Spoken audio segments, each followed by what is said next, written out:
everybody, it's me, Jill, and welcome to Jill Informed. This is the recap of the Real Housewives of Orange County, Season 14, Episode 22, The Reunion Part 2. Okay, Part 2 opens with Kelly and Vicki's truce at the Marival Resort. Kelly says that she used to have a lot of fun with Vicki, but after the cocaine rumors, she just wanted to be civil. Shannon says she's tired of Kelly Dodd getting a pass for the inappropriate comments she constantly makes. You know what's funny? I find Kelly's inappropriate comments, and they are inappropriate, I find them so much less offensive than scheming and plotting to ruin someone's life.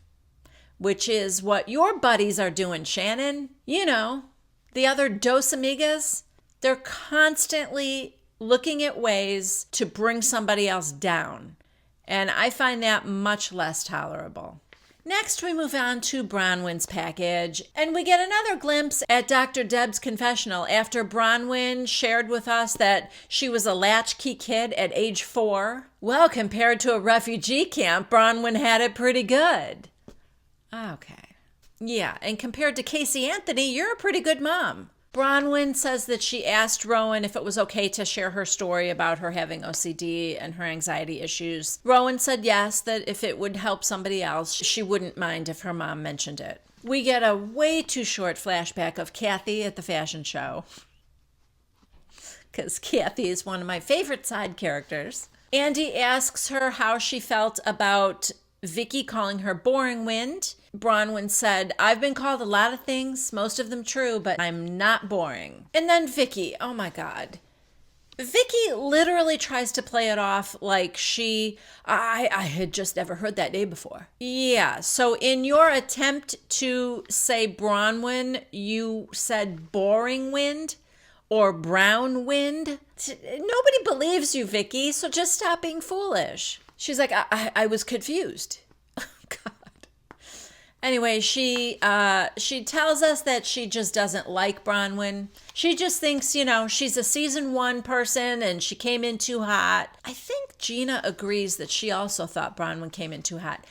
To be fair, Bronwyn did come in hot, but I liked it. I liked it because she was calling Vicki out on the cocaine thing. I think Gina suggested that she was trying to make a name for herself right away or something like that. Maybe it was Vicki. But Bronwyn's like, no, that's not it. That's just who I am. And Emily goes, but didn't you tell me you didn't like Vicki? And she goes, no, I can't stand her. To which Vicki replied, it's likewise, girl. I have zero respect for you. And then Vicki goes, she cheats on her husband. And Andy's like, you cheated on your husband. Yeah, I know, and I owned it. I admitted it. It's not okay. Bronwyn's like, I don't cheat on my husband. Apparently she and Sean were separated for a period of time, and that's when they were with other people. But that's not what Vicki's talking about. Vicki's talking about the threesomes, and Vicki's talking about the girl-on-girl action that Vicki disapproves of. We talk about Sean's statement necklaces. We talk about Dr. Deb's dreadlocks. A viewer asked if she wears them when she sees patients. And Bronwyn's like, well, yeah, I mean, that's her hair. We do get to see a picture of Dr. Deb in her St. John's suit, looking very conservative. I think it was at Bronwyn's wedding, but anyway, Bronwyn does get back at her mother, though, because she said, when she got to be in her late 40s, like 48, 49, 50, she started to lose her looks.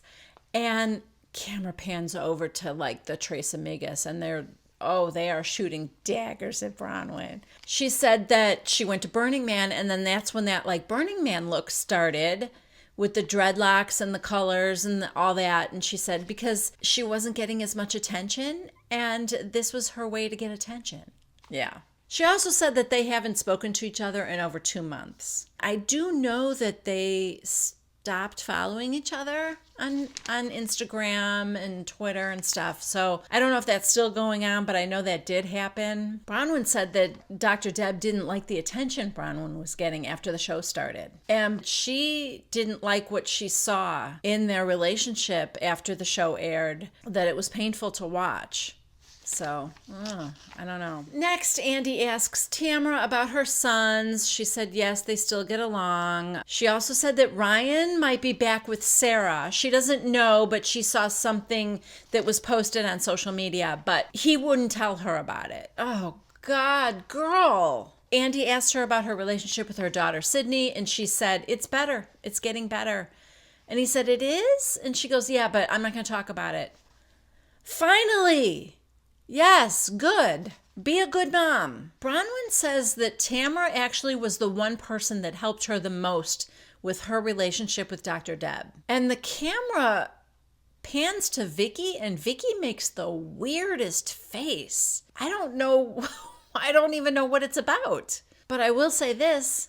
Side note, kids, the lesson here is don't ever attempt to sue Bravo. They're the ones holding the cameras. I mean, Andy has never been sharper with her, you know, with the Jane Roe stuff at the beginning, and then even calling her out on, you cheated on your husband. Like, he's not cutting her any slack at all. And now, like, this shot making the final edit, I mean, yeah, someone's getting back at you, Vicki. All right, I'm going to breeze through a lot of this. Tamra's CBD business is doing well. Her mom's working at Costco passing out samples. But then the video package they show next is really everything you need to know about Tamra. It was all her lies, manipulation, scheming, all of it. All in one neat little bow. It clarifies that Tamra was the person to say, do you mean train? But I am sorry, for Vicki to say, well, I never put it out there, is absurd. She would not stop saying, I know something even worse about Kelly than doing cocaine. She said that more than once on camera. That's not okay either. Let's see. Tamra tries to get out of calling Emily Shrek by saying that, Kelly, you called her Fiona. Okay. Doesn't mean you didn't call her Shrek. So just apologize. Tamra was hurt by the dinner that Kelly, Shannon, Bronwyn, and Emily had. Bronwyn's like, are you kidding? You called me a liar the day before. Tamra blames alcohol. Yet again, this is pretty much her go-to for this reunion. I was drunk out of my mind. I take no responsibility for anything I do, I guess. So now she's blaming alcohol for conveniently letting it slip to Vicki that Kelly wanted to celebrate at her funeral. Kelly's like, it was hyperbole. Then for some strange reason, Kelly lets Tamra off the hook by saying, well, at least when Tamra does things, she admits it. And Shannon's like, are you referring to me, Kelly? Kelly, I am.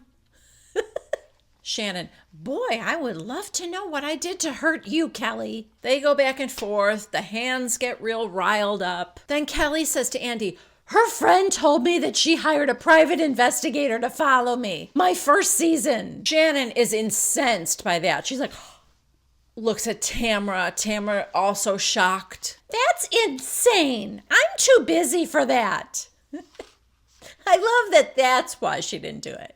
Not that I would never hire a private investigator to follow another person, just that I'm too busy to do it. Kelly's like, everyone's coming after me. It's a parade. Andy says, parade? Do you mean barrage? Yes, she means barrage. Then Emily says, Shannon, can I ask you something? Do you miss your friendship with Kelly? After what she did with the lawsuit? No.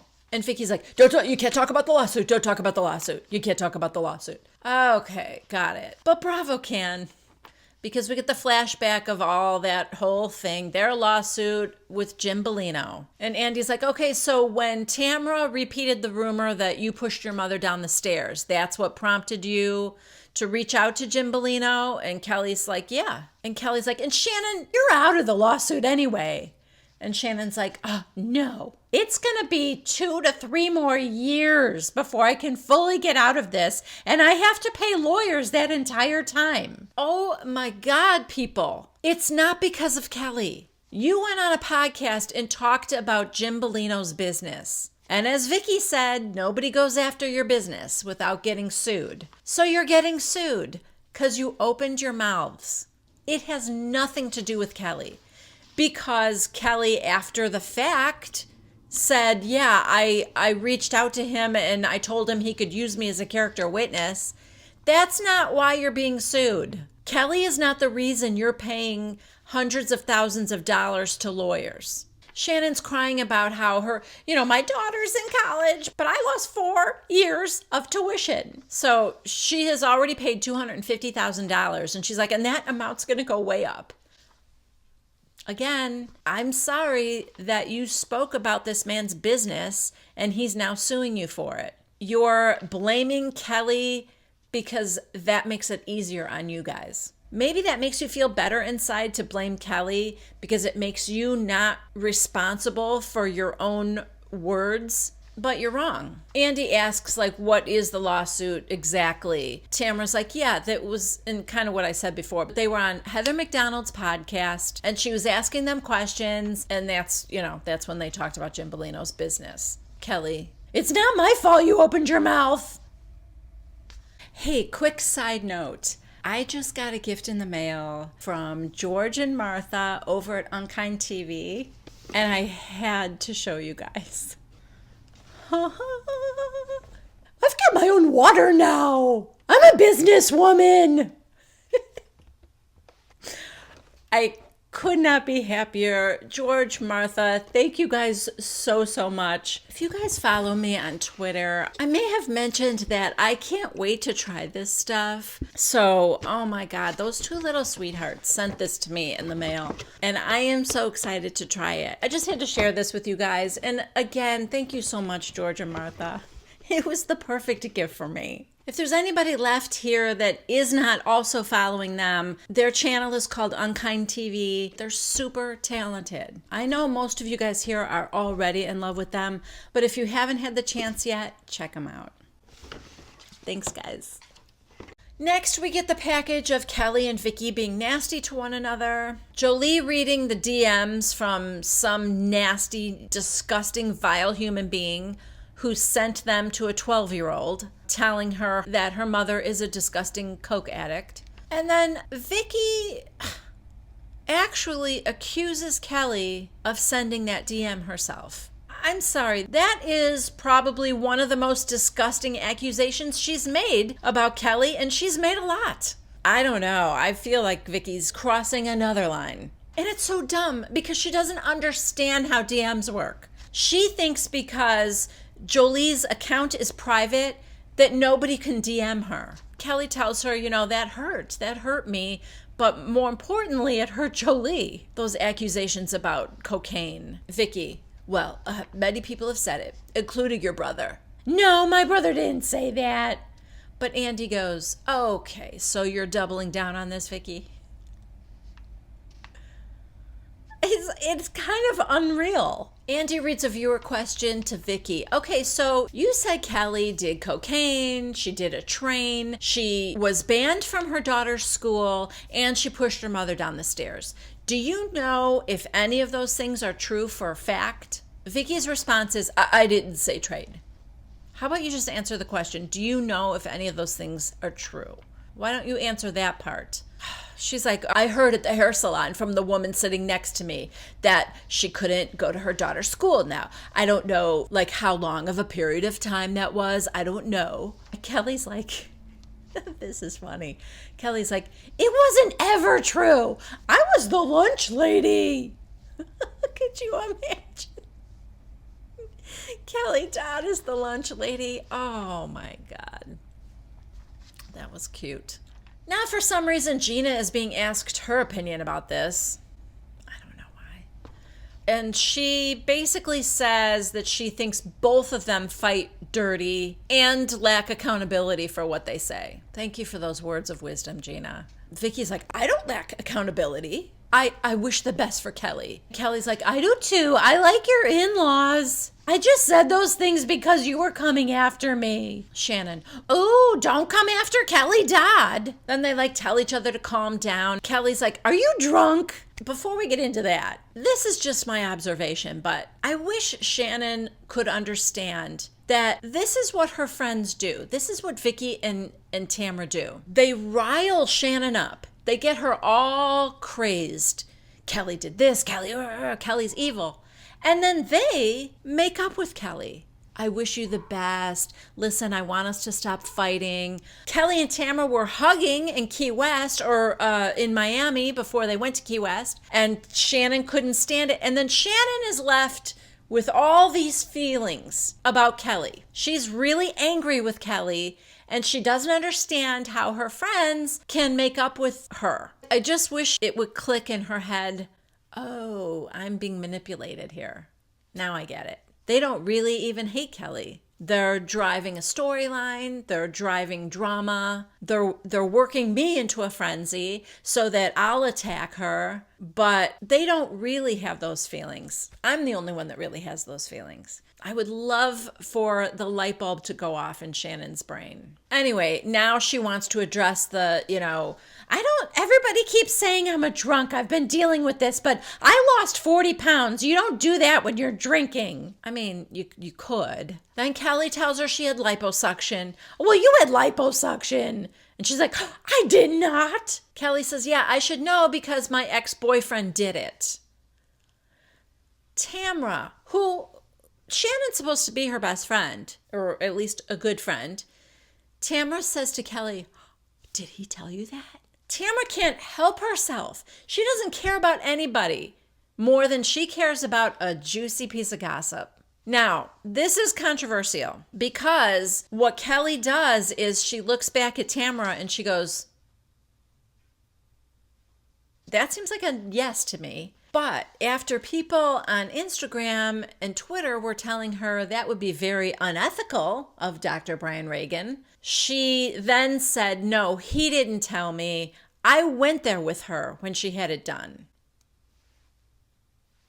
I don't know. I guess you guys can decide for yourself what you believe there. Shannon, in her defense, I guess, although this is not much of a defense, she said, when I was going through my divorce with David, about 8 or 9 times, I got blackout drunk. Okay. This doesn't sound good so far. Go on. And I could only remember Kelly's phone number, so I had my daughter call her. Shannon, no. You were that messed up in front of your daughter? Yikes. I guess Sophie does have a book to write. Anyway, Vicki and Kelly wish the best for each other. They are going to stop attacking each other and they're just going to be civil. They both agree to that. They shake on it. Then Vicki says that she respects and wishes the best for Emily. I hope your marriage survives. I know this show isn't always the best when you're in a bumpy relationship, but I wish you and Sean the best. Yeah, she does correct herself and say Shane, but it was funny. Then we go to a break, and back in the green room, Vicki and Kelly hug each other for like a long time. But I'm not falling for this a second time. I don't believe for a second they're really going to be civil. Then we talk about Miami. Vicki doesn't think Bronwyn respects her. Bronwyn says, I tried very hard to reach out to you, and I had flowers for you. I gave you the biggest room. And this is after, by the way, if you remember, Bronwyn wasn't even invited to Vicki's engagement party, or her engagement announcement, I guess. So I thought it was very big of Bronwyn to do that. And then Bronwyn said, and then I find out on a podcast, Vicki, I don't do podcasts. Oh, I'm sorry, you're right. It was an article that Vicki thinks I'm trashy and classless. Vicki, well, I don't like the kissing and the nakedness. Bronwyn, just because I kiss girls? Side note, why don't you tell your friend Tamra you don't like the nakedness and the kissing? I've seen her boobs more than my own this past year. Such a double standard, people. But anyway, Bronwyn goes, just because I kiss girls, Vicki loses it. You know what? Do it off camera. 15 years ago, I started this show. We don't do that. Turn it down, Bronwyn. Turn it down. Yeah. Turn it down, Bronwyn. And that concludes part 2. Hope you enjoyed the recap. If you did, please give this video a thumbs up. consider subscribing to Jill Informed and leave a comment down below. Stay tuned for part 3, the conclusion of the reunions of the Real Housewives of Orange County. Bye.